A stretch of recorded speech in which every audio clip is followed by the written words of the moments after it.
حلقة جديدة من برنامجكم برنامج مطبخ أصالة.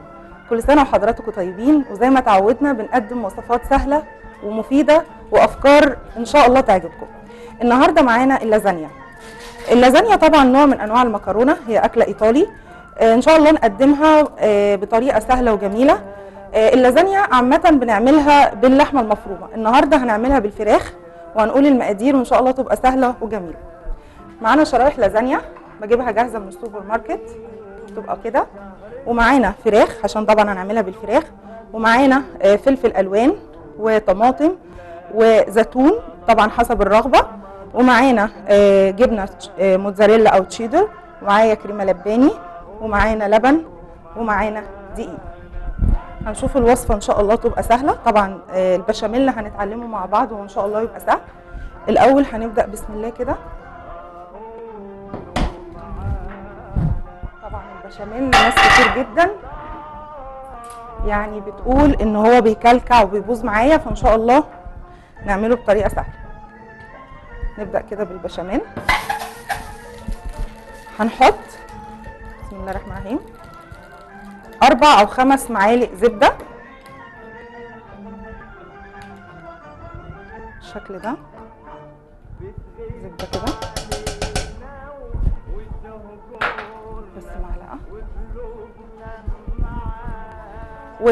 وحطيت هنا 4 أو 5 معالق زبدة، هحط قدهم 4 أو 5 معالق دقيق. بسم الله الرحمن الرحيم، يعني نفس عدد الزبدة بنحط دقيق كده. طبعا ما نحرقش احنا يا دوبك بس ندوب كده، ممكن ازود شويه. بسم الله الرحمن الرحيم، يا دوبك بس الدقيق يدوب مع الزبده بتاعتي كده. هننزل باللبن واحده واحده. بسم الله الرحمن الرحيم كده. ويفضل اللبن يبقى مش ساقع، يبقى اللبن بتاعي يعني دافي كده، درجة حرارة الأوضة ما يكونش ساقع ولا يكون سخن قوي.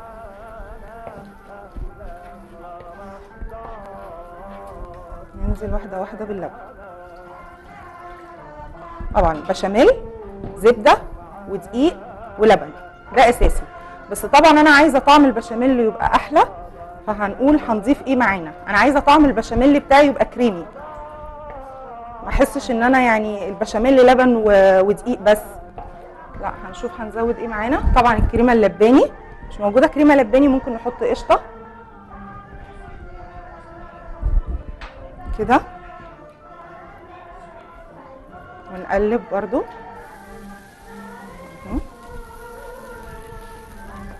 خلي بالنا بالشكل ده. كمان لو معايا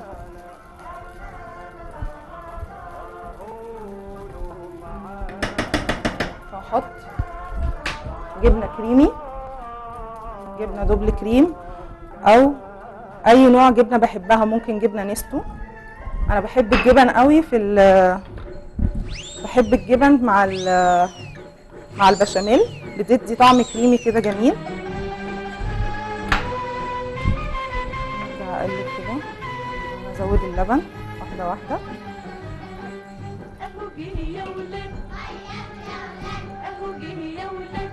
انا عايزه البشاميل بتاعي لا يبقى غليظ قوي، يعني ما يبقاش سمك، يعني لا ليكويد ولا ماسك قوي، يعني انا عايزاه وسط شبه الكريم شانتيه كده، يبقى ايه متماسك برضه، وبرضه مش عايزاه ماسك قوي يعني، عشان اللازانيا بتاعتي هنا بالنسبه لالوان اللازانيا، لان في ناس كتير بتسالني نسلقها زي المكرونه ولا نحطها على طول. في انواع احنا نجيب العلبه اللي هنشتريها من السوبر ماركت نقراها، في انواع بتبقى عايزه ان انا اسلقها يا دوبك احطها كده زي المكرونه واطلعها، وفي انواع بتستخدم على طول. يعني النوع اللي انا جايباه ده مش محتاج ان انا اسلقها. تمام. طبعا الملح بتاعي، ملح وفلفل. طبعا احنا بقى في رمضان موضوع ان انا ادوق الحاجه ده صعب، بس انا بعمل بالسنس يعني. نسمي الله كده ان شاء الله يطلع كويس. انا ممكن احط فلفل ابيض، لو مش متاح بحط فلفل اصفر عادي او اسود. هقلب كده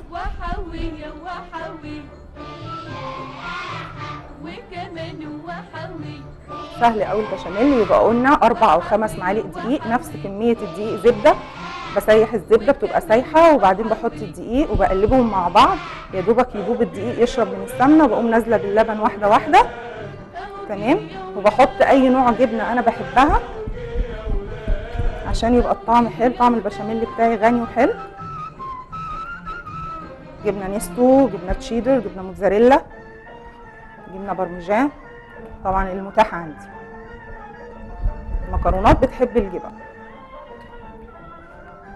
طبعا بزود اللبن، اشوف بس التقل بتاعه. عايزه بس اضيف هنا اضافه مع البشاميل بتاعي، جوز الطيب مع البشاميل بيبقى طعمها حلو قوي. انا ممكن برضو احط جوز الطيب.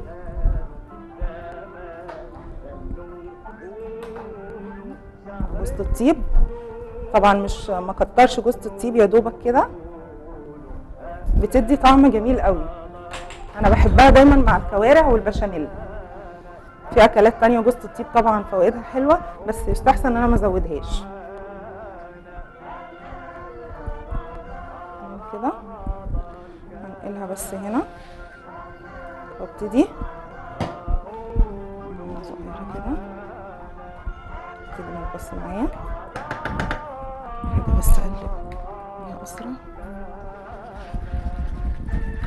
ممكن مضرب برضو لو كلكع مني ممكن احط مضرب، بضربها بالمضرب يعني ما نخافش. لو كلكع الدقيق ممكن احط ايه، اضربه بالمضرب البيض العادي.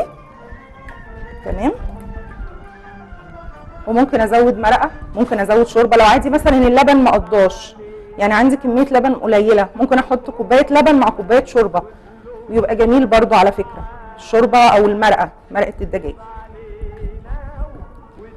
كده تقريبا ايه انا خلصتها. احط البشاميل هنا وابتدي احضر بقى. بسم الله نشوف هنعمل. هندلق بقيه اللبن مش مشكله. ابتدي بقى ايه شوف الحشوه بتاعت اللازانيا اللي قلنا هنعملها بالفراخ. نحط زبده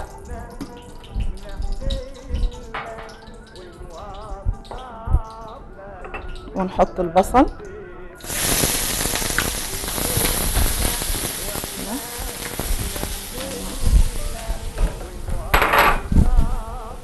اقطع الفراخ بتاعتي بسرعه كده، اي تقطيعه شبه الشاورما اقطعها مكعبات صغيره.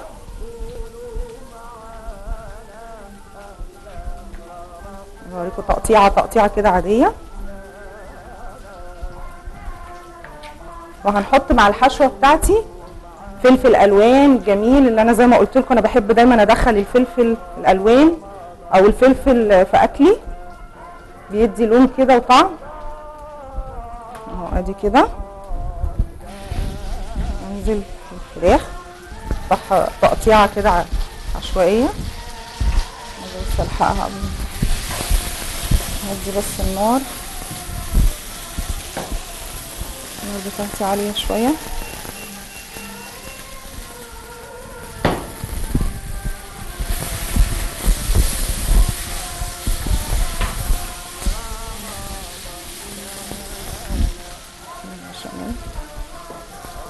البشاميل هنا اقطع الفراخ بتاعتي بسرعه. طبعا الحشوه اللي انا هحطها يعني لو عندي كميه فراخ قليله الحشوه اللي انا هحطها دي هتكتر كميه الفراخ عندي. يعني حتى لو عندي 2 شريحه بانيه كده ممكن اعمل صينيه كبيره حلوه مع بقيه الحشوه اللي انا هحطها اللي هي الفلفل والطماطم زيتون مشروم كده. اخر شريحه عندي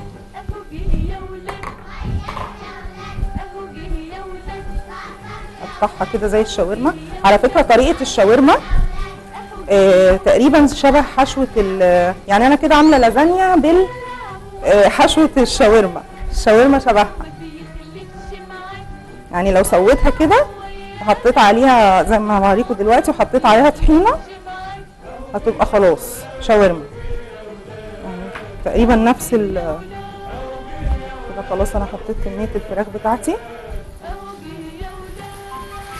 اخلي بس الفراخ تاخد شوك كده او صدمة لونها يتغير. دي بس هفتحها على جنب كده عشان اجي استخدمها.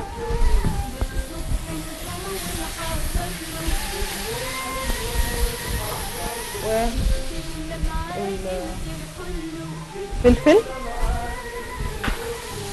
اسود وعند السنس كده. وعندي برضو توابل فراخ برضو جميلة، عشان بما اننا هنعمل فراخ تبقى حلوة برضو. ونقلب كده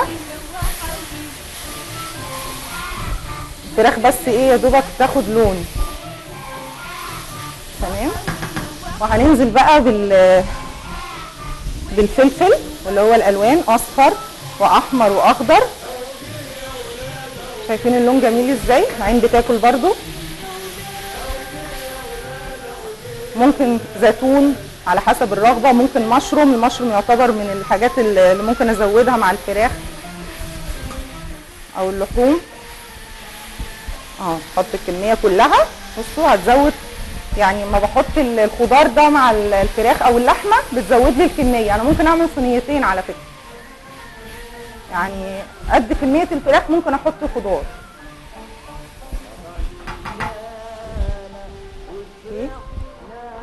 احط بقى الملح.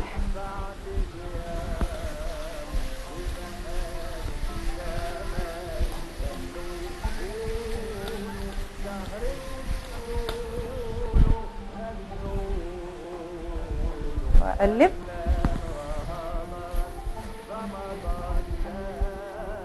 زي ما احنا قلنا في الاول ان طريقه شاورمه الفراخ، عشان برضو في ناس كانت بتسالني عليها ازاي نعمل شاورمه الفراخ، فممكن اعملها بالطريقه دي. اسويها شويه كده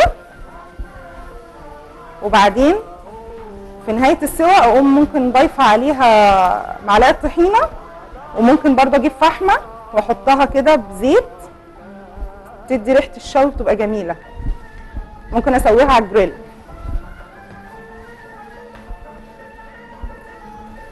حشوه ما بتاخدش حاجه، يا دوبك بس تنزل الميه بتاعتها وهتكمل السوا ايه في الصينيه. اجيب الصينيه بتاعتي كده احضر.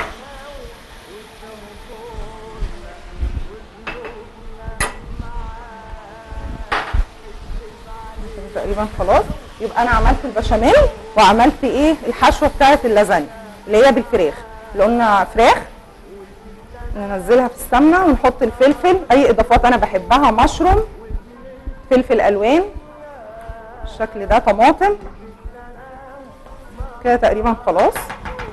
دي بقى ايه، شوف بقى هنعمل ايه. نجيب كده البشاميل. بسم الله الرحمن الرحيم. زي ما قلنا لو محتاج البشاميل، لو حسيته انه مكلكع شويه ممكن اعمله بالمضرب، ما نقلقش يعني. بس انا هنا حاطه فيه جبن، وبقى زي ما انتم شايفين اهو، لا يبقى سايل قوي ولا يبقى ماسك قوي. بس دي كده خلاص. تقريبا هديت كده البوتاجاز. هنشوف بقى نعمل ايه. بسم الله الرحمن الرحيم.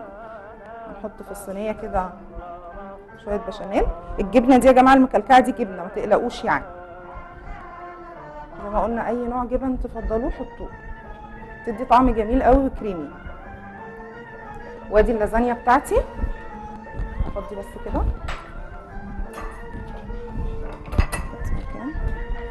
اهو. حطيت في الصينيه كده ان انا اقوم رصه اللازانيا.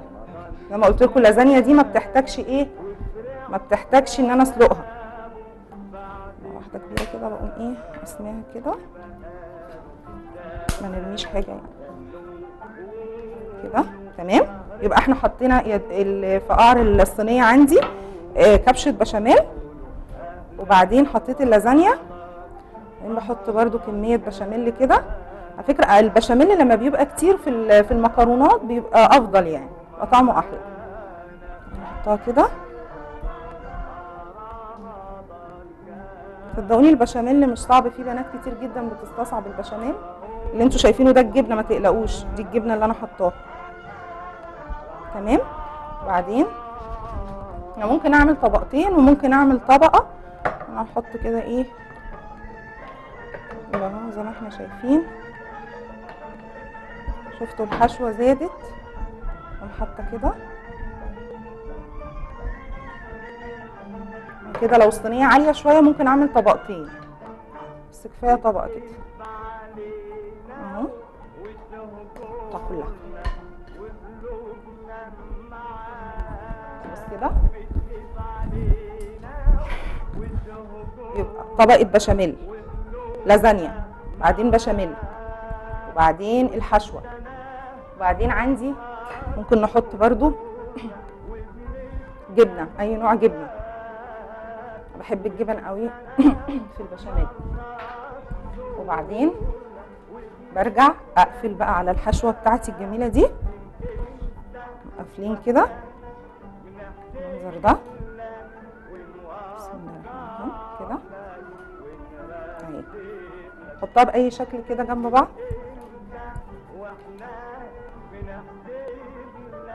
في مسافه بقى، بصوا كده الحتت اللي هي متقلقوش طبعا البشاميل هيداري عليها. هحط بقيه البشاميل بتاعي بقى كده. بسم الله الرحمن الرحيم. سهله على فكره وجميله جدا، من الاكلات الايطاليه الجميله. وزي ما قلنا الحشوه انا عاملاها بحشوه الفراخ اللي هي شبه الشاورما. نحط كده بقيه الحشوه، بقيه البشاميل. شايفين انا عايزه البشاميل بتاعي طبعا عشان يسوي اللازانيا ما يبقاش ماسك قوي. انا مش عايزه البشاميل يبقى تقيل قوي كده والدقيق كتير، عايزاه كده.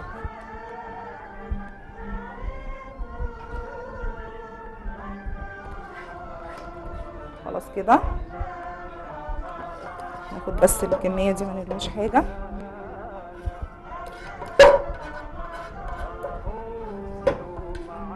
بس كده تمام كده. امسح بس كده الطبق الصينيه بتاعتي وندخلها الفرن. دي بقى يا جماعه 10 دقايق ربع ساعه، لان تقريبا المكونات كلها مسويينها. هحط بس من فوق الوش، انا ما بحطش بيض، في ناس بتحط بيض. تمام. انا هحط بس الجبنه الجميله بتاعتي دي، يا دوبك بس تدخل ربع ساعه على فرن درجه حرارته متوسطه. بالشكل ده كده ندخلها الفرن.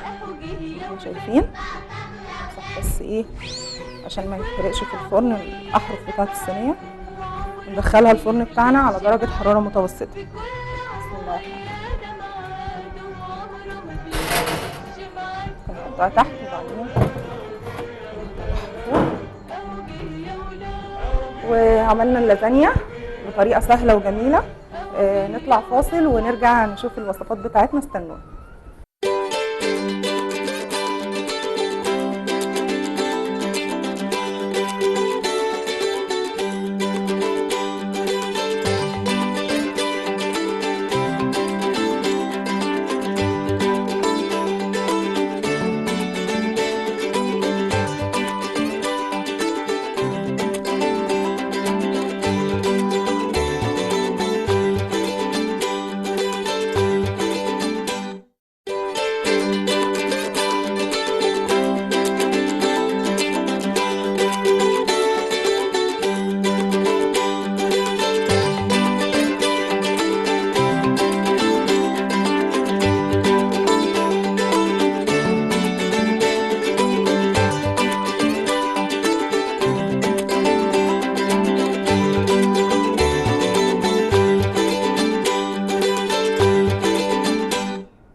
ورجعنا تاني معاكم ونكمل بقيه وصفاتنا. وطبعا عملنا اللازانيا قبل الفاصل وحطيتها في درجه حراره فرن متوسط.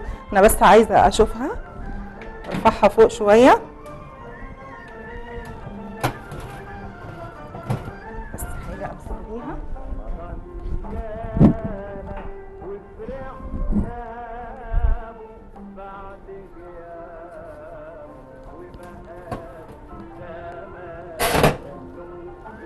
واسيبها ان شاء الله 10 دقايق كده نطلعها.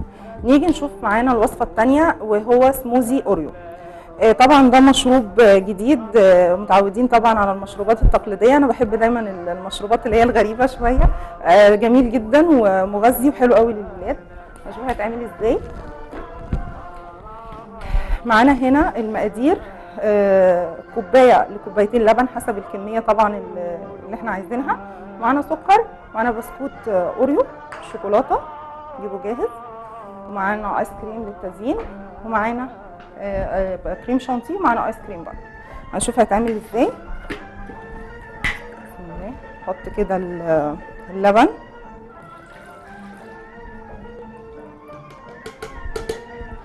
تمام، وبحط معلقتين 3 كده ايس كريم الجميل ده برضو بالفانيليا، نجيبه جاهز. واصل السموزي الايس كريم، احط كميه حلوه كده، وبحط بسكوت الاوريو بتاعي. طبعا عايزه اغمق العصير شويه، بحط كميه كبيره. هنشوف كده بس لونه هيبقى عامل ازاي. نحط سكر او عسل، طبعا السكر ده حسب برضو الرغبه، بس طبعا عشان الايس كريم مسكر وبرضو البسكوت يفضل ان انا ما ازودش الكميه. يبقى قلنا لبن، بسكوت، ايس كريم، والسكر. هنشوف كده هنضربه. بسم الله الرحمن الرحيم.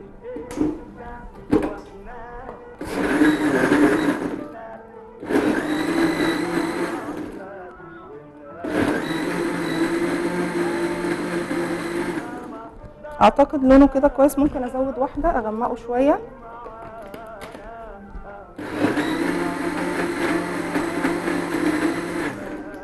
بس كده خلص، اقل من نص دقيقه. جميل جدا للولاد. كده الكوبايات بتاعتي اصبه. ممكن احط مكعبات تلج، فكره طعمه جميل جدا مش تقليدي. وجالنا اي ضيف ممكن نعمله في اقل من دقيقه زي ما شفنا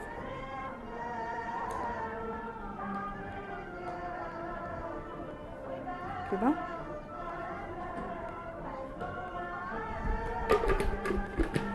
خلاص، ممكن بس احط كده ايس كريم من فوق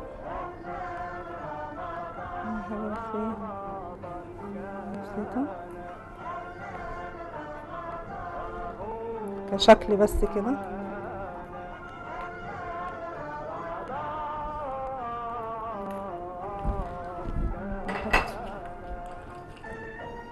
زي كده،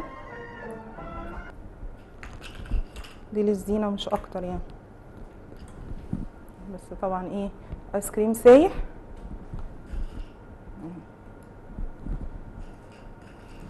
لو الايس كريم مش سايح هيثبت معايا كده، ما خدش معايا وقت. لبن، ايس كريم، البسكوت الاوريو اللي قلنا عليه، ما خدش وقت خالص. نطلع فاصل ونيجي نشوف بقيه وصفاتنا.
ورجعنا معاكم تاني بعد الفاصل، وهنقدم وصفة حلو معانا تاني النهارده سهلة جدا. طبعا ستات البيوت اللي اتفرجوا عليا النهارده هتعجبهم الحلقة، لأن أنا بقدم حاجات سهلة. طبعا احنا في الصيام ما بنحبش نقف كتير في المطبخ وبنتعب، فقلت ايه نقدم برضو صنف حلو لذيذ وسريع. برضو لو جالي ضيف برضو فجأة أعمل، أنا ممكن بس أقدمه هنا.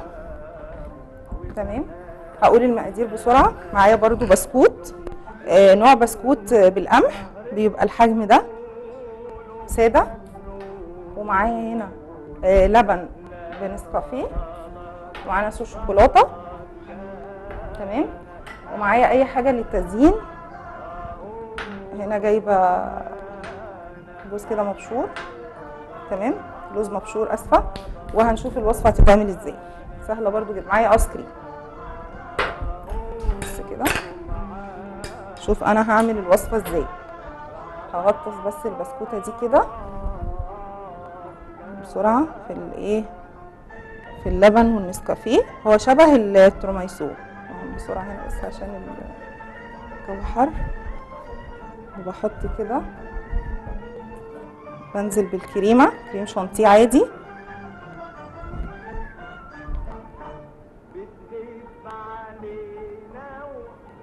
كده. وبعدين نحط طبقة كده بسرعة، خلي بالنا عشان ما تفكش. تمام، وباخد برضو كمية كريمة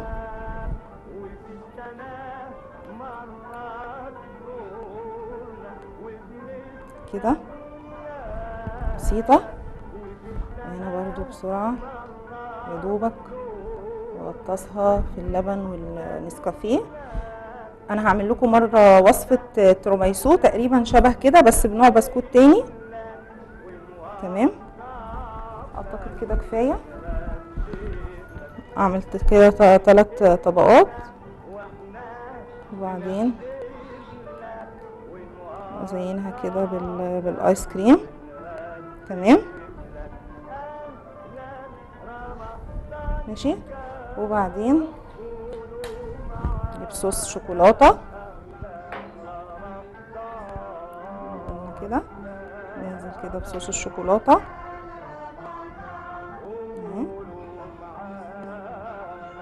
طريقه عشوائيه كده زي ما احنا شايفين. ننزل بالصوص كده اهو. وبزين بقى باي حاجه عندك متوفره، جوز هند، ادي هنا كده مبشور، لوز مبشور، شوكولاته برضو كريسبي صغننه كده اهي. وطبعا هنحطها في التلاجة وطعمها جميل جدا، وممكن الولاد يساعدونا واحنا بنعملها. نعمل واحده تانية بسرعه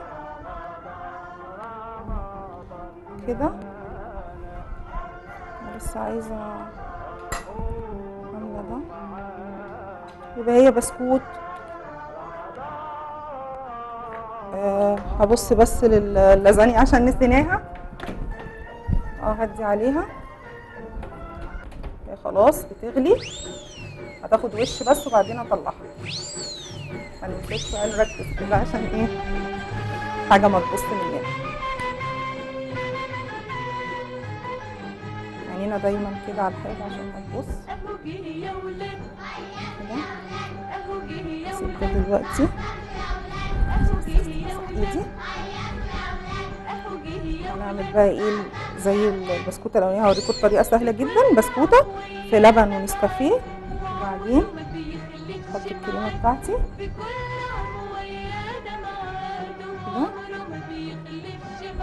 واحط الطبقه الثانيه وبغطسها بسرعه كده عشان البسكوت ده ايه ما يتكسرش لانه بيدوب بسرعه. واحط كريمه الكريمه.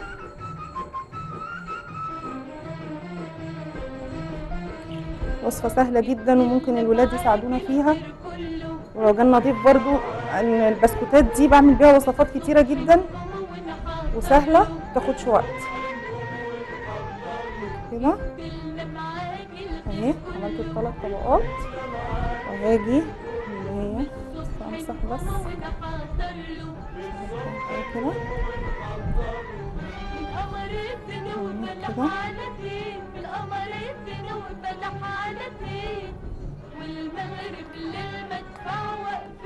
كده وبأي حاجة عندي، أي مكسرات قلنا. همسك هنا بس الصوص كده بطريقة عشوائية، سهلة جدا وجميلة.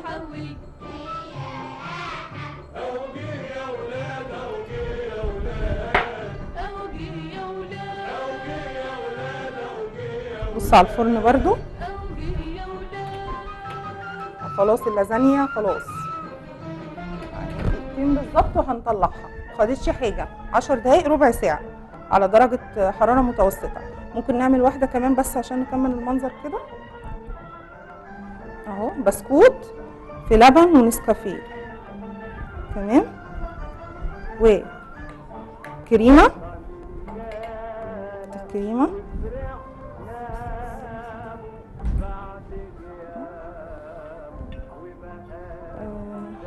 حتة كريمة بس كده.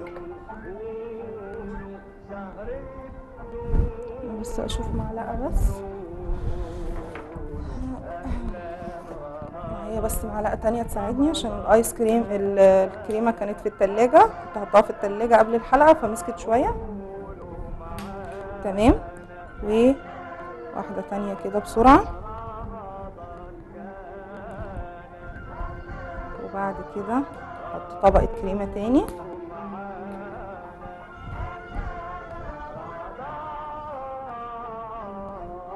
اللازانيا خلاص قربت اطلعها كده كده.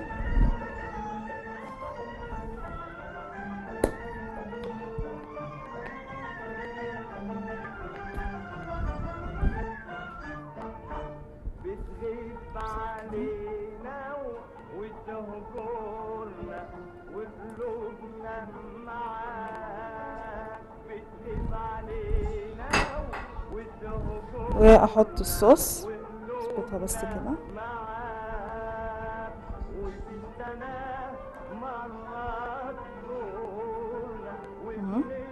سهلة جدا وجميلة وطعمها جميل، بس بحطها بس في التلاجة بعد ما بخلصها، احطها بس ايه يا دوبك 15 دقايق كده هتمسك ما تفكش مني. هي شبه التراميسو، التراميسو تقريبا بتعمل كده، بس ايه اشوف بس اللازانيا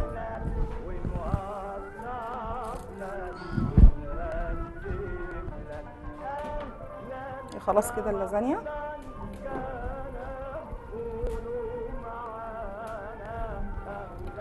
بسم الله الرحمن الرحيم.